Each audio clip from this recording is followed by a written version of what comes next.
ಮಮತೆಯಿಂದ ಬೆಳೆಸಿದೆ ಬಿಸಿಲು ಮಳೆಗೆ ನರಳದಂತೆ ನಿನ್ನ ನೆರಳಲಿ ಸಲಹಿದೆ ಆ ಪ್ರೀತಿಯ ಮನ ಮರೆವುದೇ ನಿನ್ನ ಕಂಗಳ ಬಿಸಿಯ ಹನಿಗಳು 100 ಕಥೆಯ ಹೇಳಿದೆ ನಿನ್ನ ಪ್ರೇಮದ ನುಡಿಯ ಕೇಳಿ 100 ನೆನಪು ಮೂಡಿವೆ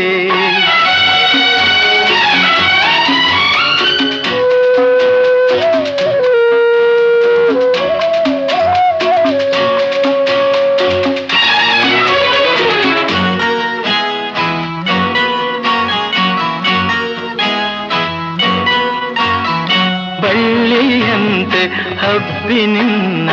ಆಸರೆಯಲ್ಲಿ ಬೆಳೆದೆನು